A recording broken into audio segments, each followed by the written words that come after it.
మంచిది. దేవుని ఘనమైన పరిశుద్ధమైన నామమునకే మహిమ కలుగును గాక.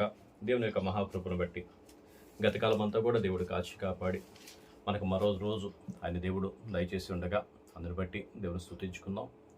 హల్లెలూయా, హల్లెలూయా, హల్లెలూయా. ప్రార్థన చేసుకుందాం. స్తోత్రం నాయన, మహాపరిశుద్ధమైన దేవ, మీకే వందనాలు, స్తోత్రాలు. మహోన్నత మహాగణుడ, గొప్పవాడ, జీవం గల యేసయ్య, మీకు స్తోత్రం నాయన. ప్రభువా, నా తండ్రి, యువతి సమయంలో మీ పాదాల చెంతకు వచ్చాం. అయ్యా, మమ్మల్ని దీవించండి, మమ్మల్ని ఆశ్రయించండి, మీ సన్ని తోడుగా ఉంచండి. అయా, వాక్యం ఎంతమంది అయితే చూస్తున్నారో వినుస్తున్నారో నాయన, బిడ్డలందరి మీద మీ కృప, మీ దయ ఉంచి మీ సన్నిధి మాకు తోడుగా ఉంచి నడిపించి మీరే మహిమ పొందమని, మీ ఆత్మ కార్యములు జరిగించి కృపతో నింపమని యేసు నామములో అడుగుచున్నాం తండ్రి, ఆమేన్. మంచిది. నిన్నటి దినాన మన వాక్యాన్ని చూసాం కదా. చూసిన ఆ వాక్య భాగంలో యాకోబు ఆ లాబాను వాళ్ళ ఇంటికి వెళ్ళాడు. లాబాను వాళ్ళ ఇంటికి వెళ్ళిన తర్వాత రాహేలు కోసం అని చెప్పేసి 14 సంవత్సరాలు కొలువు చేసి 14 సంవత్సరాలు గొర్రె మేకలు కాచుకుంటూ తన జీవితం అంతా కూడా సాగించాడు. అలాగే తన జీవితంలో విలువైన సమయం అంతా కూడా కోల్పోయాడు. అయితే ఈ అధ్యాయంలో మనం చూసినట్లయితే 30వ అధ్యాయంలో మనం చూసినట్లయితే రాహేలు బదులుగా లేయాను పెళ్లి చేసుకోవడం, లేయాకు దేవుడు పిల్లల్ని దయచేయడం, అది రాహేలు చూడలేక రాహేలు తన దాసి అయిన జిల్ఫాను ఇచ్చి పెళ్లి చేయడం, మళ్ళా ఆమెకి పిల్లలు కలగడం, లేయాకి పిల్లలు గర్భాలు ఉడికిపోయిన తర్వాత లేయా కూడా మరలా తన దాసినిచ్చి యాకోబు పెళ్లి చేయడం, ఆమెకి పిల్లలు కలగడం, ఆ ఇంట్లో ఉన్న గొడవలు కానీ ఆ ఇంట్లో ఉన్న అల్లరి కానీ ఇవన్నీ చూస్తూ ఉంటే ఈ 30వ అధ్యాయంలో నేను అనుకుంటా కదా,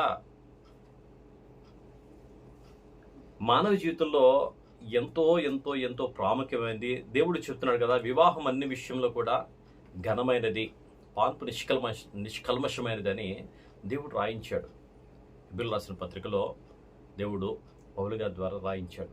వివాహం అన్ని విషయంలో ఘనమైనది. నిజమే. ఈ యాకోబు పడుతున్న ఆ పరిస్థితి అంతా చూసినప్పుడు, యాకోబు పడుతున్న ఆ శ్రమ అంతా, ఆ భార్యల మధ్యలో ఆ పోరు, వాళ్ళు వీళ్ళు కొట్టుకోవడం, మనసుకి నెమ్మది ఉండదు. దేవుడు ఒక భార్యను ఒక భర్తనే ఇచ్చాడు.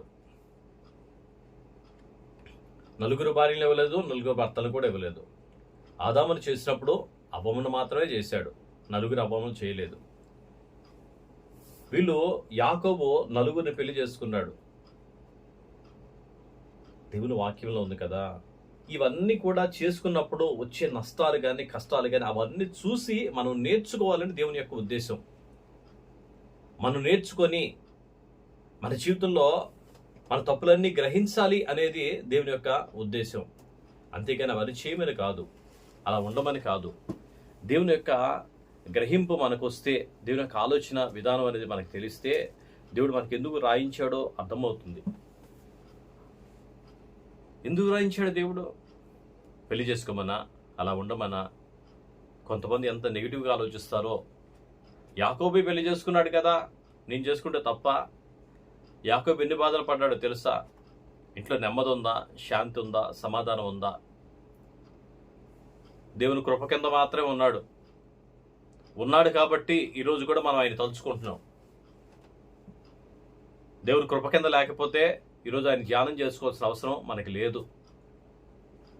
చూడు, ఒకసారి మనం చూసినట్లయితే అబ్రహాము చేసినట్టుగా ఇస్సాకు చేయలా. అబ్రహాము తన కుమారుడికి పెళ్లి చేయాలన్నప్పుడు ఒక బాధ్యతగా తీసుకొని ఎలియాజర్ను పంపించి, తన ఇంటి వారిలో, తన దేశ వారు, తన తండ్రి ఇంటి వారిలో ఎవరు ఉన్నారో చూసిరామని చెప్పేసి ఎలియాజర్ను పంపించి రిబ్కాను తీసుకొని వచ్చి పెళ్లి చేశాడు. కానీ ఇస్సాకు ఆ బాధ్యత తీసుకోలేదు. ఇస్సాకు కానీ రిబ్కా కానీ యాకోబు విషయంలో కానీ ఏసా విషయంలో కానీ బాధ్యత తీసుకోలా. ఆత్మీయులే, దేవుని సందులో ఎదుగుతున్న వాళ్ళే, దేవుని సందులో ఉన్నవారే.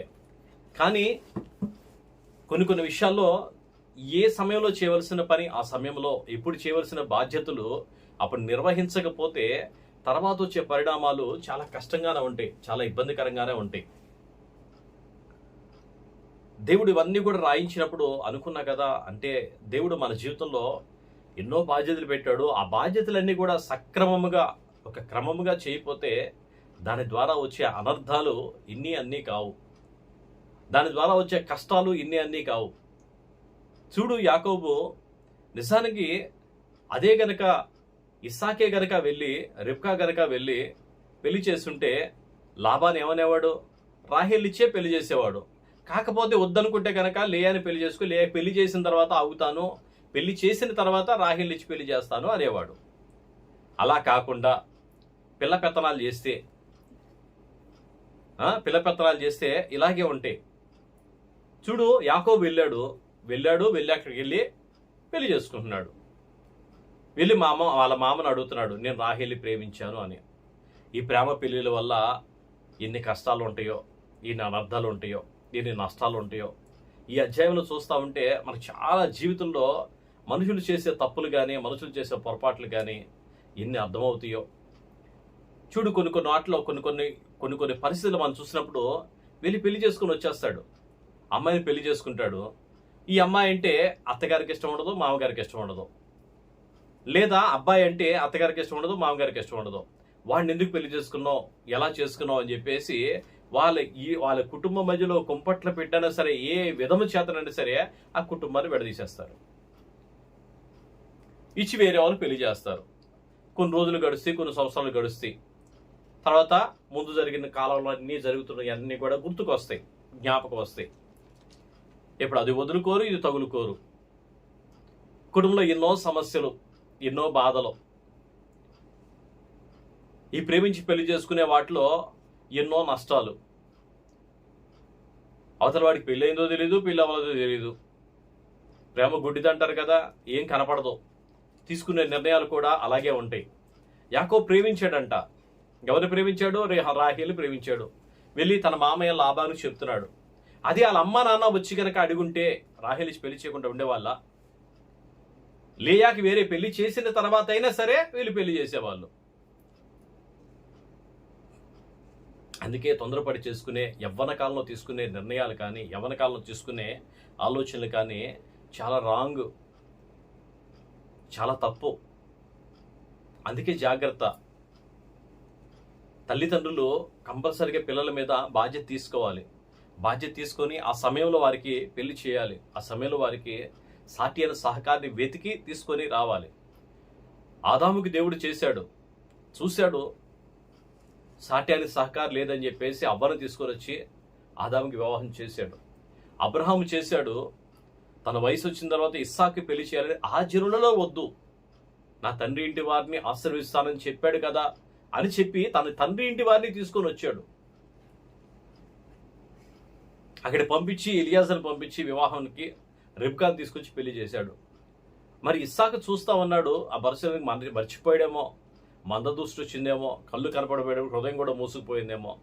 మొదటి దినాల్లో ఆత్మీయంగానే ఉన్నాడు. తర్వాత వచ్చేటప్పుడు తన పరిస్థితి అంతా కూడా ఏమవుతుందో అర్థం కాకుండానే తన జీవితాన్ని సాగించాడేమో. దానివల్ల యాకోబు యొక్క జీవితం అస్తవ్యస్తంగా ఉంది. యాకోబు యొక్క జీవితం అల్లకల్లోలంగా ఉంది. సముద్రం కనుక తుఫాను వస్తే ఎలా అయితే అలల చేత రేపబడి ఉంటుందో అలా ఉంది. తన మామ చేసిన పని కానీ, ఈయన తీసుకునే నిర్ణయం కానీ చేశాడు, పెళ్లి చేశాడు. ఎలా పెళ్లి చేశాడు? లేయానిచ్చి పెళ్లి చేశాడు. ఆ తర్వాత మళ్ళీ 7 సంవత్సరాలు కొలువు చేశాడు. రాహేలిచ్చి పెళ్లి చేశాడు. లేయా పడుతున్న బాధ అంతా కూడా దేవుడు చూశాడు.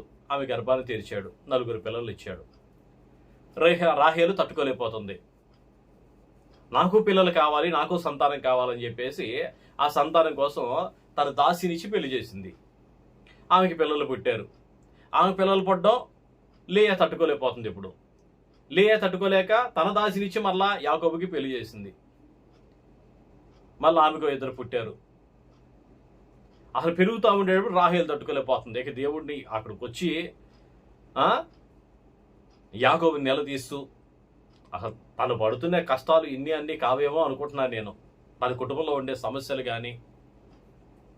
సరే, ఇదంతా కూడా కొన్ని వచనాలతో అదంతా కూడా సాగుతూ ఉంది. ఆ తర్వాత వీళ్ళిద్దరు మొత్తానికి కూడా 13 మంది పిల్లలు పుట్టారు. నలుగురి మీద 13 మంది పిల్లలు, ఒక ఆడపిల్ల, 12 మంది మగ సంతానం. వీళ్ళందరికీ కూడా అయిన తర్వాత ఇక పిల్లలు పెరుగుతూ ఉన్నారు.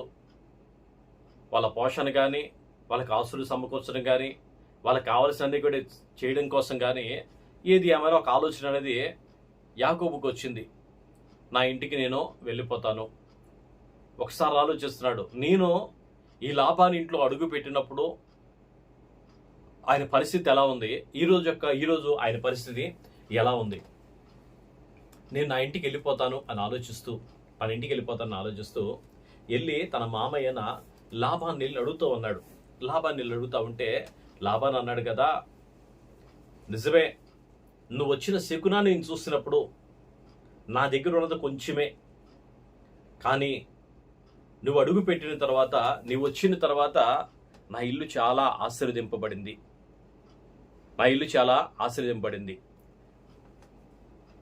నా గొర్రెలు, మేకలు, నా ఎడ్లు వంటలు అన్నీ కూడా విస్తరించబడినాయి.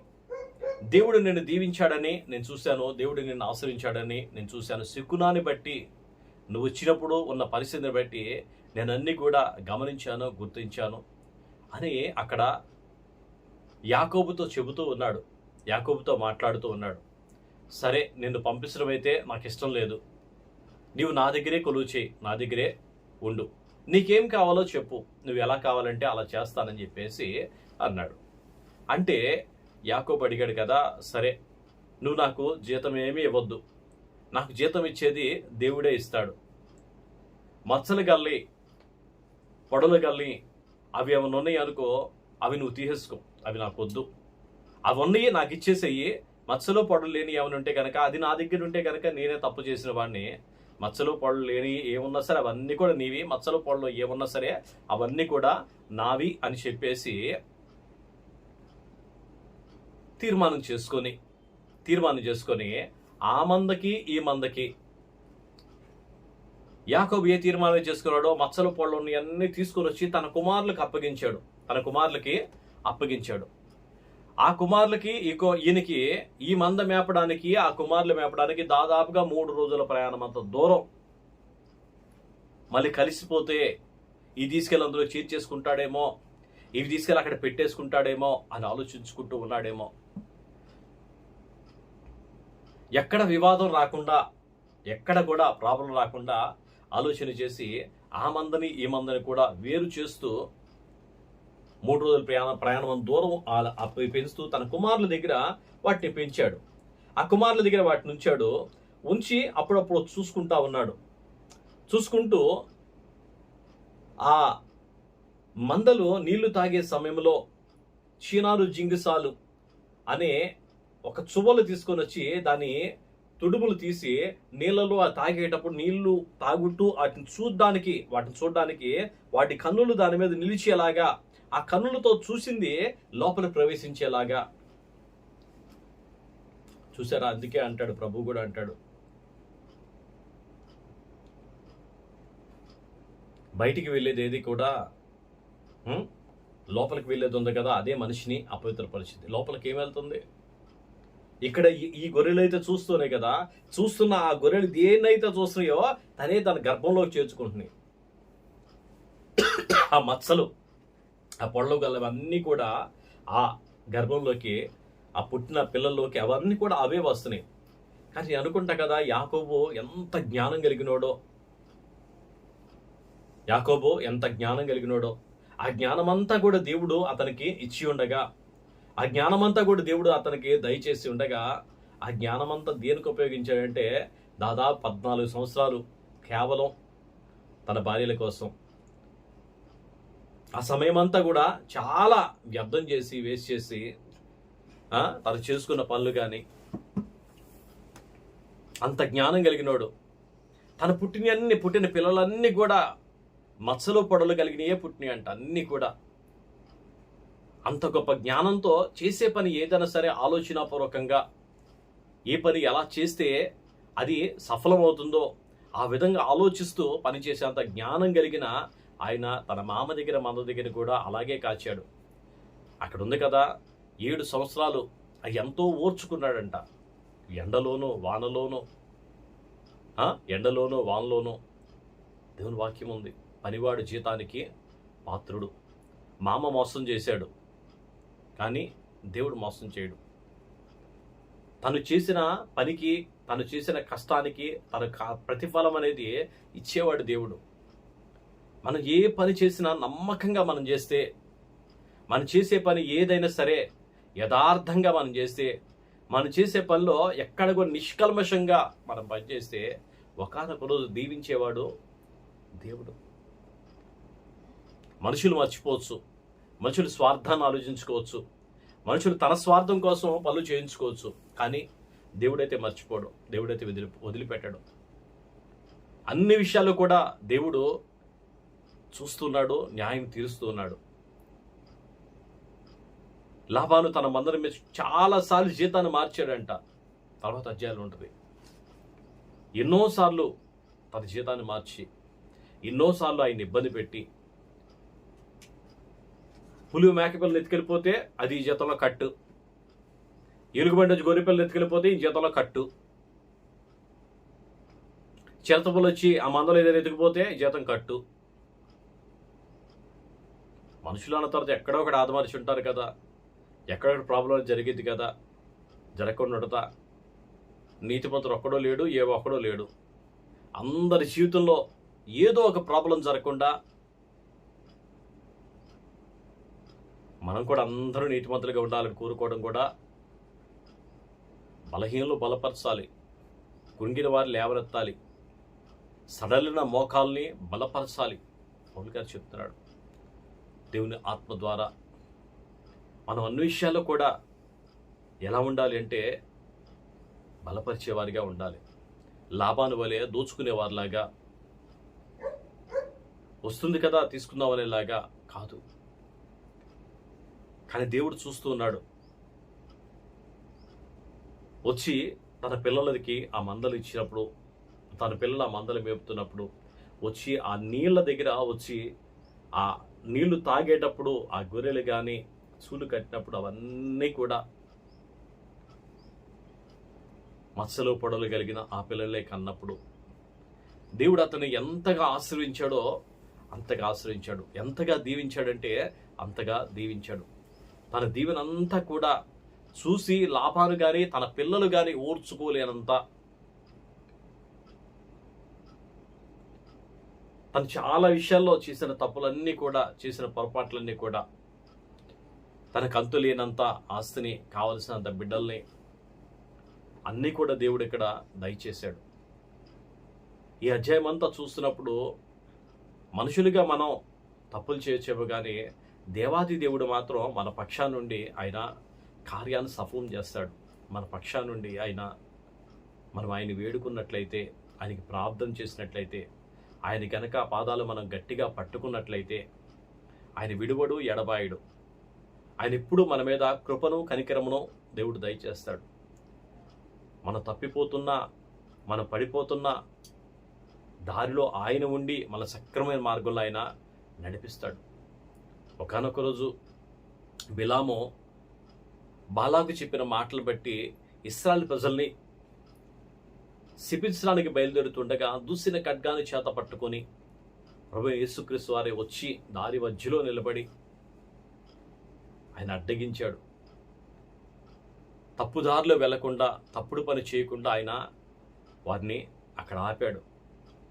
నిజమే, దేవుడు మనల్ని ఎన్నోసార్లు పాపంలో పడిపోకుండా, శాపంలోకి వెళ్ళిపోకుండా, పాపం చేయకుండా ఎన్నోసార్లు దేవుడు మనల్ని ఆపుతాడు. ఆయన ఆపబట్టే మనం ఈరోజు కూడా సజీవులుగా ఉన్నాం. మన దేవుని సందులో నమ్మకస్తులుగా ఉండగలుగుతున్నాం. దేవుని సందులో మనం నిలబడగలుగుతున్నాం. అది ఆయన కృప, అంతేగాని మనదంటూ ఏం లేదు.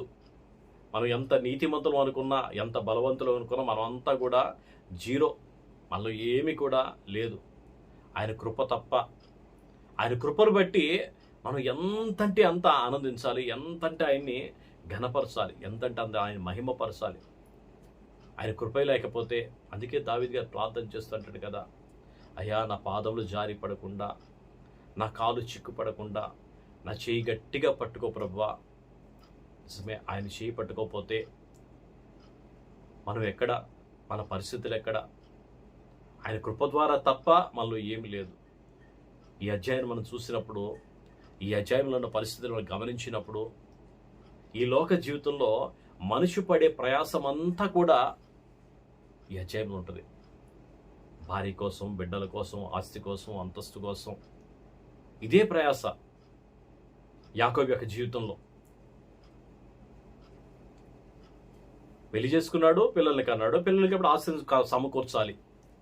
ఆ పని మీద మామతో గొడవ పడుతున్నాడు. వెళ్ళి విడివిగా తన వ్యాపారాన్ని ఆయన చేసుకోవడం ప్రారంభిస్తున్నాడు.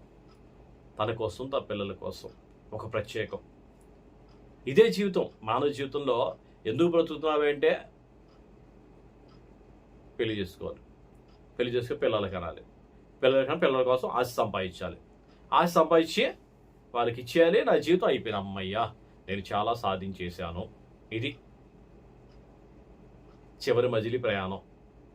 ఇంకేముందని నా జీవితంలో, నాకు అన్నీ అయిపోయినాయి, నా పిల్లలు కూడా సెటిల్ అయిపోయారు, ఇక నా జీవితంలో ఏం లేదు, నేను అన్నీ సాధించేశా. ఏం సాధించావు? దేవుడు లేని జీవితం, దేవునితో సహవాసం లేని జీవితం జీరో. మంచిది. దేవుని కృప మీ మీద ఉండునుగాక. ఈ అధ్యాయాన్ని రోజు కూడా ఈ మాటలు వింటున్నప్పుడు నాకే దేవుడు ఎన్నో తలంపులు దేవుడు ఇచ్చి, ఎన్నో ఆలోచనలను పుట్టించి, మనం ఎలా ఉండాలో, ఎలా బ్రతకాలో దేవుడు నేర్పిస్తుండగా, మీరు కూడా వింటున్న మీకు కూడా ఆశీర్వాదకరంగా ఉంటుందని అనుకుంటున్నాను. దేవుని వాక్యాన్ని చాలా నేర్చుకోవడానికి, చాలా గమనించుకోవడానికి, మన జీవితాన్ని కట్టుకోవడానికి దేవుడు రాయించిన పత్రిక, దేవుడు రాయించిన లేఖ. మీరు ఆత్మీయంగా మేలులు పొందండి. మీరు ఎవరినైనా ప్రేమిస్తే వారికి కూడా వాక్యాన్ని షేర్ చేయండి. వాళ్ళు కూడా విని దేవుని జ్ఞానాన్ని పొందుకొని వారి జీవితాలు వాళ్ళు కట్టుకునేటట్లుగా మీ వంతు మీరు బాధ్యత తీసుకోండి. దేవుడి మాటలు దీవించి ఆశీర్వదించును గాక. ప్రార్థన చేసుకుందాం. స్తోత్రం నాయన, మహాపరిశుద్ధుడైన దేవ, మీకే వందనాలు, స్తుతులు, స్తోత్రాలు. మహోన్నతుడ, మహాగరుడ, గొప్పవాడ, జీవము గల మహిష జీవాధిపతి, మీకు స్తోత్రం నాయన. ప్రభువా, నిజమే ప్రభువా, యాకోబు తన జీవితంలో చేసిన ఆ తప్పులైనా, తల్లిదండ్రులు తీసుకోవాల్సిన నిర్ణయాలనైనా సరిగ్గా తీసుకోలేకనైనా, ప్రభువా పిల్లలనైనా మరి పిల్ల పెత్తనాలు చేసుకుంటూ వెళ్ళినప్పుడునైనా, ప్రభువా తన జీవితంలోనైనా ఎన్నో అననుకూల పరిస్థితులనైనా ఎదుర్కొంటూ ఉండగా, ప్రభువా చూచుచున్న దేవుడు నాయన, అయా నిన్ను ఎరిగిన బిడ్డ కాబట్టి నాయన, ప్రభువా అన్ని విషయాల్లో మీ కార్యం సఫలం చేస్తున్నాను నాయన. అయ్యా మిమ్మల్ని ఎరగకపోతే, అయా తన జీవితంలో ప్రభా మిమ్మల్ని తెలుసుకోలేకపోతే నాయన, ప్రభా లోకంలో ఇంకెవరైనా ఆశ్రయించుట ప్రభా దాని జీవితం అల్లకల్లోలం అయిపోయేది నాయన. తండ్రి మీకే వందనాలు, స్తుతులు, స్తోత్రాలు. మహాదేవుడా, మహోన్నతుడా, గొప్పవాడా, మీకే స్తుతులు, స్తోత్రాలు తెలుస్తాం. దీవించండి, ఆశించండి, సహాయం తెచ్చండి. ఆయా వాక్యం ఎందరైతే వినుస్తున్నారో నాయన వారందరి మీద మీ కృపణించండి. ఆయా వాక్యాన్ని విని నేర్చుకుని దాని జీవితాలు కట్టుకోవడానికి మీ సహాయం తెచ్చండి. తండ్రి మీకే వందనాలు, స్తుతులు, స్తోత్రాలు. మమ్మల్ని, మా కుటుంబాన్ని కూడా మీరు జ్ఞాపకం చేసుకోండి. ఆత్మీయంగా మమ్మల్ని కూడా బలపరచండి. మీ సేవల విపల్లో వాడుకోండి, సహాయం తెచ్చండి. అయ్యా తండ్రి మీకు వందనాలు. పాస్టర్ గారు దీవించారు, పాస్టర్ గారి సంఘాన్ని సకల బిడ్డలందరికీ కూడా ఆత్మీయంగా దీవించి బలపరిచి అయా మీ కృప దయచేసి సహాయం దయచేసి మీరు మహిమ పొందండి. ఎస్ అయ్యా మీకే వందనాలు, స్తుతులు, స్తోత్రాలు తెలుసడం మీరే మహిమ పొందండి. అయా పొలం తోటలోని బిడ్డలందరూ కూడా దీవించండి, ఆశించండి. అయా తలుపుల పరిచయం దీవించండి, ఆశ్రయించండి. ఆయా గణవర పరిచయం దీవించండి, ఆశించండి. మీ సన్ని తోడుగా ఉంచి నడిపించి మీరే మహిమ పొందమని, మాకు ఏ లోటు లేకుండా చేయుచున్న పనులన్నింటిలో దీవెన ఆశీర్వాదం మాకు దయచేయమని యేసు నామములో అడిగి వేడుకొంచున్నాం తండ్రి, ఆమేన్. తండ్రి దేవుని ప్రేమ, కుమారుడైన యేసు కృప, పరిశుద్ధాత్మకమైన సహవాసం సదాకాలం ఎల్లప్పుడూ తోడుగా ఉండి నడిపించును గాక. ఆమేన్, ఆమేన్, ఆమేన్. మంచిది. అందరికీ వందనాలమ్మా.